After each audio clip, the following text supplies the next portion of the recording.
Dari kabar soal Ant-Man 3 yang segera syuting, Zack Snyder yang berbicara soal Marvel, sampai serial MCU yang memborong piala MTV Award, semua akan kami sampaikan dalam video kali ini.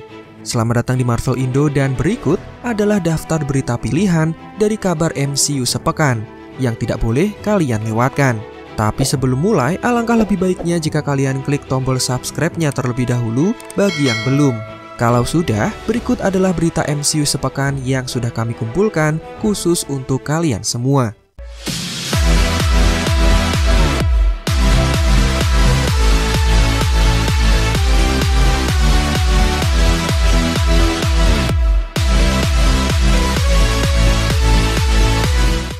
Yang pertama, Ant-Man 3 mulai syuting bulan Juli. Berita yang pertama, kita buka dengan kabar dari film Ant-Man 3. Ya, film Ant-Man 3 dipastikan akan dirilis untuk meramaikan PS4 ini. Sejak Desember tahun lalu, pada acara tahunan Disney Investor Day, Presiden Kevin Feige selaku Presiden Marvel Studios sudah mengumumkan bahwa Ant-Man 3 akan dibuat dengan musuh utama, Kang the Conqueror. Hadirnya supervillain dari abad ke-31 yang suka menjelajah waktu itu bisa jadi adalah imbas dari para Avengers yang kembali ke masa lalu berkat ide dari Scott Lang. Dan dengan kemunculan Kang alias Nathaniel Richards ini sekaligus bisa menjadi setup untuk kemunculan Fantastic Four. Karena jika di komik, dia masih keturunan dari Reed Richards alias Mr. Fantastic. Nah, baru-baru ini ada kabar informasi terbaru dari film Ant-Man 3. Michael Douglas selaku pemeran Hank Pym membocorkan bahwa film ini akan mulai syuting pada bulan Juli. Saat wawancara bersama Deadline, beliau mengaku sudah tidak sabar untuk kembali memulai syuting. Beliau menjelaskan akan ada banyak adegan dengan green screen, wajah aktor yang diberi titik-titik untuk editing CGI, dan film ini dipastikan akan sangat berbeda dari film sebelumnya. Selain itu, beliau juga memuji akting dari Paul Rudd selaku pemeran Ant-Man dan Evangeline Lilly sebagai Wasp, seperti yang sudah diucapkannya dalam kutipan berikut. Di akhir wawancara, beliau juga mengungkapkan bahwa film ini akan syuting di London pada bulan Juli nanti. Wah, siapa yang sudah tidak sabar dengan film Ant-Man 3? Terlebih di sini bisa menjadi pengenalan untuk karakter Young Avengers. Salah satunya ada Cassie Lang, anak Ant-Man sendiri, yang kelak akan menjadi Stature atau Stinger. Kita tunggu saja film Ant-Man 3 yang berjudul Quantumania akan rilis pada bulan Februari 2023 nanti. Kabar berikutnya seputar tim VFX Spider-Man. Beralih dari film Ant-Man, kali ini kita masuk ke berita Spider-Man. Film Spider-Man terbaru dengan judul No Way Home ini sudah selesai syuting pada akhir Maret lalu dan sekarang sudah masuk proses editing. Berbicara soal editing, kabar terbaru mengatakan dalam film ini pihak pembuat film akan menggunakan tim VFX yang sama dari film Spider-Man yang dibintangi oleh Andrew dan juga Tobey Maguire. Sedikit informasi bagi yang belum tahu, VFX adalah kependekan dari visual effect, di mana ini adalah elemen pendukung dalam pembuatan film agar memberikan efek dramatis dengan menggunakan bantuan teknologi komputer. Dipilihnya tim yang sama dari film Spider-Man sebelumnya dirasa akan semakin memuaskan mata kita ketika menonton film ketiga dari Spider-Man MCU ini. Pasalnya kita akan melihat kombinasi dari gaya film Spider-Man sebelumnya sekaligus menciptakan rasa nostalgia di sepanjang filmnya. Kita tunggu saja film Spider-Man terbaru ini yang dijadwalkan akan tayang mendekati Natal tahun ini. Yang ketiga, ada kabar perihal Hulk versi Eric Bana. Kabar berikutnya datang dari pemeran Hulk lawas, Eric Bana. Dalam satu wawancara bersama channel YouTube Jake's Takes, sang aktor ditanya perihal kemungkinan kembalinya Hulk versi dirinya di MCU melalui multiverse. If Marvel came to you with the idea of, hey, we're going to tear a hole in the multiverse and we'd love for your Hulk to be in the same movie as Mark Ruffalo's Hulk, is that something you would ever even entertain? Dan Eric Bana kemudian menjawab dengan tegas, hal itu tidak akan mungkin terjadi. Dalam keterangannya, dia menyebutkan bahwa hal itu tidak mungkin terjadi karena sempitnya alam semesta dari Hulk versi dirinya. Dia merasa film Hulk 2003 hanya satu film solo yang tidak memiliki petunjuk kemana akan mengarah. Bahkan petunjuk untuk sequel pun tidak ada. Oleh karena itu dia mengatakan bahwa perannya sebagai Hulk sekali lagi tidak akan pernah terjadi. Ya, kita semua tahu film Hulk 2003 cukup bisa dinikmati pada kala itu. Penggunaan CGI yang dirasa bagus pada zamannya membuat film Hulk ini cukup mendapatkan penilaian yang positif. Nah, apakah kalian ingin melihat Hulk versi Eric Bana kembali dimunculkan di MCU? Silakan tulis pendapatnya di kolom komentar. Berikutnya, Zack Snyder berbicara soal Marvel. Siapa yang tidak kenal dengan sutradara satu ini?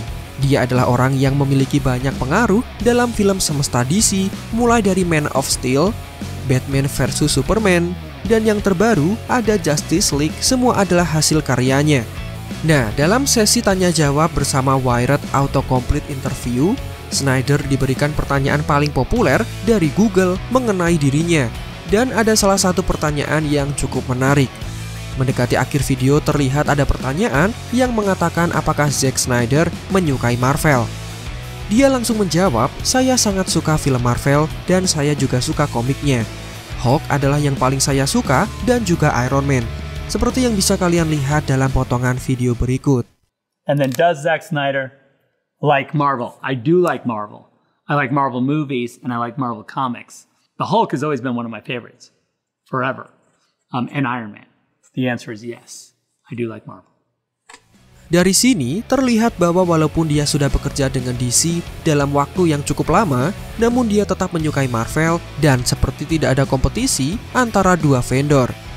Kemudian, baru-baru ini dalam wawancara bersama The Guardians, Zack Snyder ditanya apa yang akan dia lakukan ketika dia mendapatkan kesempatan untuk mengerjakan film Marvel. Dan kalian tahu bagaimana jawabannya? Dengan sangat rendah hati dia mengatakan bahwa jika dia mengerjakan film MCU, hasilnya akan di bawah standar dan malah menghasilkan uang yang sedikit. Dengan kata lain, film itu akan kurang diminati seperti yang ditampilkan dalam kutipan ini. Dari sini terlihat beliau adalah orang yang tidak sombong, terbukti dari perkataannya. Dengan sepak terjangnya selama ini, bagaimana mungkin dia akan menghasilkan film yang kurang diminati untuk Marvel Studios?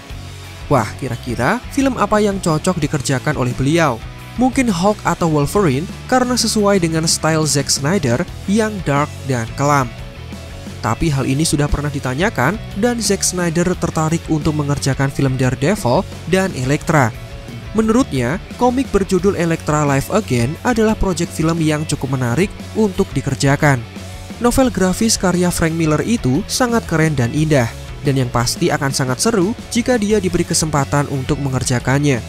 Nah, apakah Marvel Studios berniat mengerjakan Zack Snyder untuk film Daredevil? Dengan background dark dan keras, rasanya dia cocok untuk mengerjakan film superhero buta ini ya. Bagaimana menurut kalian? Silahkan tulis di kolom komentar. Kemudian, beralih dari film, sekarang kita masuk ke kabar serial. Ada berita soal kembalinya aktris Danai Gurira dalam proyek serial Disney+. Seperti yang sudah kita tahu, Doi adalah pemeran dari karakter Okoye, salah satu member Dora Milaje yang merupakan pengawal dan pasukan elit dari Wakanda. Sebelumnya, di serial WandaVision sudah dimunculkan karakter Ayo, salah satu Dora Milaje yang mendatangi Bucky perihal Zemo yang bebas. Sedangkan Okoye absen dari serial tersebut. Dikutip dari sumber The Hollywood Reporter, mereka mengatakan kedepannya Danai Gurira akan mengulangi perannya untuk beberapa film MCU. Yang sudah pasti adalah untuk film Black Panther 2 yang berjudul Wakanda Forever yang rilis paling cepat 2022 nanti. Dan muncul juga dalam serial Disney+. Kembali pada bulan Februari lalu, Variety mengabarkan bahwa serial bertajuk Wakanda sedang dalam pengembangan oleh sutradara Ryan Coogler, orang yang sama yang menyutradarai film Black Panther. Serial ini akan mengisahkan seputar Wakanda dan bisa jadi untuk pemanasan sebelum Black Panther 2 tayang. Nah, siapa di sini yang kangen dengan Okoye, si manis yang pandai bertarung? Boleh ungkapkan rasa kangen kalian di kolom komentar. Kemudian, masih seputar serial, kali ini ada berita soal WandaVision dan The Falcon and the Winter Soldier yang mendapatkan banyak penghargaan dari ajang MTV Movie and TV Awards. Yang pertama dalam kategori Best Performance in a Show, Elizabeth Olsen dari WandaVision terpilih menjadi pemenang. Kemudian, dalam kategori Best Hero, Anthony Mackie dari The Falcon and the Winter Soldier sukses menjadi pemenang, mengalahkan Gal Gadot dari Wonder Woman 1984, Jack Quaid dari The Boys, dan Pedro Pascal dari The Mandalorian. Berikutnya, dalam kategori Best Duo, Anthony Mackie dan Sebastian Stan menjadi pemenang berkat peran mereka menjadi Sam dan Bucky dalam serial The Falcon and the Winter Soldier. Pada kategori Best Fight, pertarungan Wanda dan Agatha menjadi pemenang, mengalahkan daftar lain termasuk Final Fight dari Justice League Snyder Cut saat melawan Steppenwolf. Dalam kategori Best Villain, Catherine Hahn menjadi pemenang berkat perannya menjadi Agatha Harkness. Dan yang terakhir, ada WandaVision yang memenangkan kategori Best Show. Wah, keren juga ya, Marvel bisa mendominasi dalam acara MTV Award 2021 kali ini. Dan perlu diingat, ini baru awal dari Phase 4. Semoga kedepannya semakin banyak penghargaan yang bisa dimenangkan. Terakhir, ada kabar perihal rumor di mana Disney akan membeli aset dari DC dan kelak akan difilmkan. Menariknya, Kevin Feige ditunjuk untuk mengerjakan film semesta DC tersebut. Tidak main-main, sumber yang mengabarkan berita ini adalah Murphy Multiverse, salah satu sumber yang sering membocorkan kabar Marvel dan sering akurat. Hal ini cukup mengejutkan bagi kami karena jika sampai Disney membeli aset DC, maka ke depan bisa jadi film Avengers versus Justice League akan dibuat. Namun, begitu saya cari artikel tersebut dari laman website Murphy Multiverse, postingannya sudah dihapus.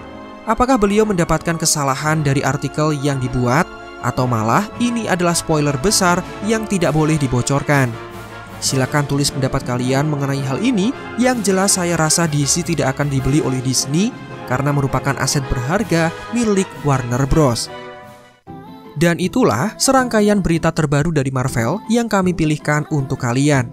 Semoga dengan menonton video ini, pengetahuan kalian akan semakin bertambah dan bisa menjadi bahan omongan saat nongkrong bersama dengan teman atau pacar kalian yang sama-sama fans Marvel. Demikian yang dapat kami sampaikan. Jangan lupa like video ini jika kalian merasa videonya bermanfaat. Marvel Indo out dan sampai jumpa di video lainnya.